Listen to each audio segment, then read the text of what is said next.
Hello, good morning, and welcome once again to my broadcasts here. I think this is broadcast number 6 here from the banks of the Shannon in lovely County Roscommon. And this will be my last broadcast for a while. I'm selling a house in England at the moment, and I'll be going over to England, and I won't have a secure internet connection for a couple of weeks or so, which will be a relief, I'm sure, to many of you. Before I begin, sorry about a couple of apologies to high and wide. Firstly, with respect to my pearlies, they're there. I've got a top set as well. Remember to floss, and you too can reach the age of 60 with a fine set of gnashes. Secondly, as with respect to drinking tea, this is Ireland. Everybody drinks tea all the time in Ireland, and I am not going to be any exception to that rule. Right, on with today's video, which is in response to a number of people asking about non-disclosure agreements on the message board. Well, first of all, yes, I can tell you what a non-disclosure agreement is. It is what it says it is. It's as straightforward as that. Does it have legal effect? Yes, it is a contract. A contract is signed between two parties. A contract, at its most simple, is an agreement which both parties to that agreement wish to have give legal effect to. Therefore, are there sanctions for breaching a non-disclosure agreement? The answer to that is yes, there can be. Two, in effect. First of all, if you breach or threaten to breach a non-disclosure agreement, the other party could seek an injunction through the courts. If you were then to break that injunction, you would be in contempt of court and would risk imprisonment. And we know the not about non-disclosure agreements, but the leader of the English Defence League, Mr. Robinson, I think, has recently got a 16-month sentence for contempt of court. So these things can have a very serious effect. The other sanction is that, of course, as with any contract or breach of contract, you may be liable to damages if you breach that contract. So yes, that very dissuasive of anybody breaching an NDA. Why do they exist? Well, they do have one very good purpose. Imagine for one moment that I make beer. And imagine that I discover that if during the fermentation you add a pinch of chalk dust to the brewing process, and I make this up, it's a ridiculous example, but this makes the beer taste like nectar from the gods. I've invented this process. Now, clearly, I manufacture beer. The people who work for me have to know the process. Now, I can get them to sign a non-disclosure agreement saying we won't let on to all your competitors what you do to make Stan Einstein ale the tasty concoction that it is. They're used for another purpose, and that is to silence people about embarrassment. How do you think Harvey Weinstein got away with it for so long? So, like most things in life, the internet, the internal combustion engine, whatever, it can be used for good purposes, it can be used for bad purposes, but that, in effect, is what they are.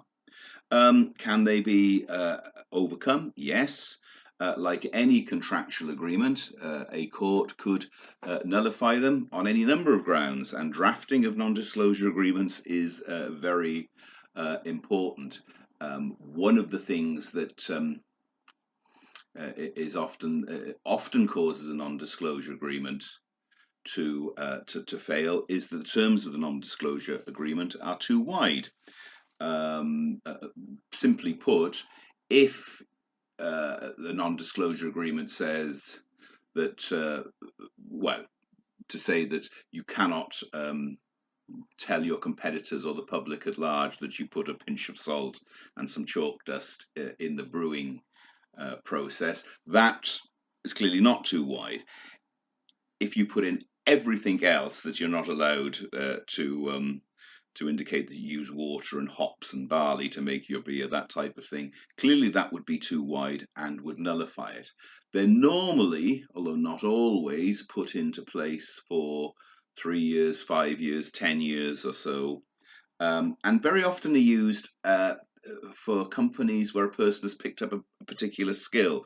For instance, I once knew many years ago a croupier in a casino, and he was telling me that he was banned from going into casinos when he left the employment because he knew too much about how casinos worked and would have the edge on the house as opposed to the other way around. So that, in short, is a non-disclosure agreement. Let's move on. It is for you to decide whether or not the non-disclosure agreements in place at Newport County are to save the club from embarrassment or whether they are necessary. Interesting little article, wasn't there, in the Argus from Andrew Penman. He talks about the silence from the club and is mildly critical of the club in this, saying, well, you know, if they just give a little bit of information, it would stop all these toxic rumours.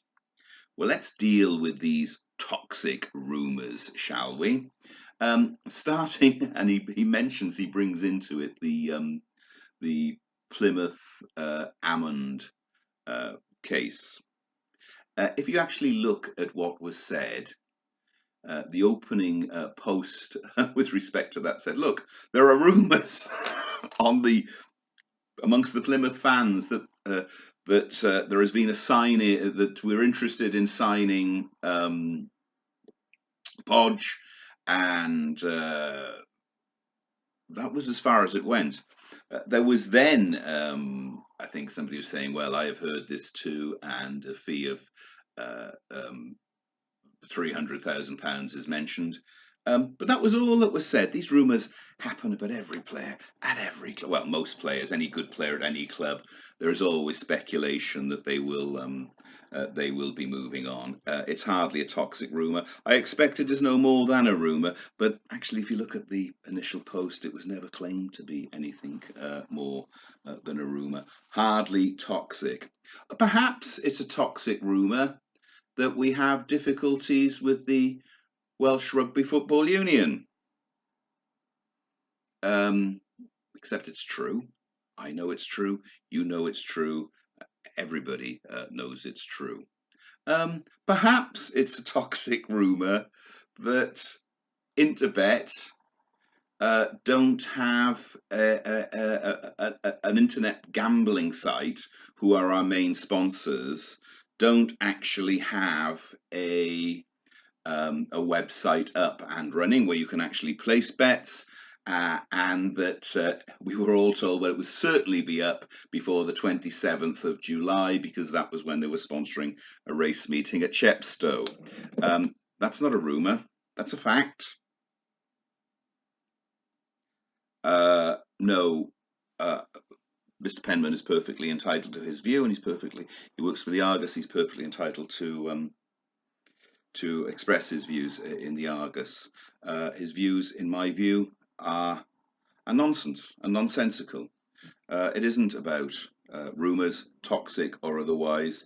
It is about the fact that anybody with a brain can see that Newport County are being very, very badly administered, and that he is right about fans who have seen our club go to the wall before. Being concerned, yes, we are. And for those of you too young to remember the 1980s, and that may be a very high proportion of people who now go to watch Newport County. I was a young man then, and I'm an old man now, and many of the supporters that were there in the late 1980s are no longer with us. And so it follows that many of you will have no idea just how traumatic losing a football club can be, because it is, as I've said many times, it's part of our community, it's part of our passion. It's something that it's more than an entertainment. It's something that binds us together. And this idea that, oh well, just throw out a couple of snippets of information and everybody will be happy, I think is simply ludicrous. Another thing, and I have to say this does worry me, and Andrew Penman actually does mention it in passing, but fails to follow it through. And it's this. He said, well, we're 5 days short of the football season, and nobody is talking about the new season. So it's not just a few people that are worried, is it? I think most of us are worried, but there tend to be two reasons for the worry. Those of us who really want the club to succeed, who are fanatical supporters and are unhappy with the way that are being, the way the club is being run, I think are fairly clear where we're coming from. But there's another group that seem to be worried, and those are those who are, shall we say, the club loyalists, and in some respects, the club itself.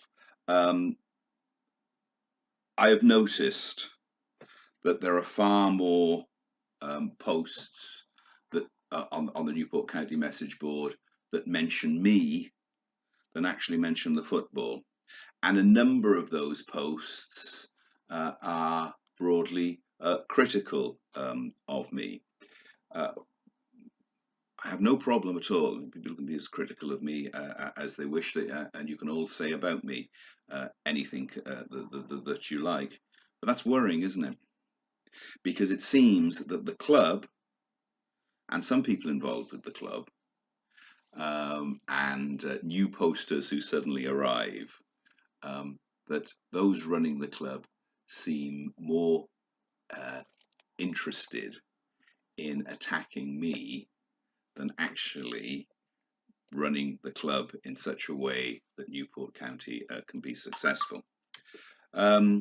Well, that's it. As I think I indicated at the beginning, I'm off to England now, so I won't be posting for a couple of weeks. In the interim, I genuinely hope we win at Mansfield. It's possible I'll be there. I'm really hoping to get to the Cambridge game, which is the League Cup tie, and possibly the first home league fixture against Crewe.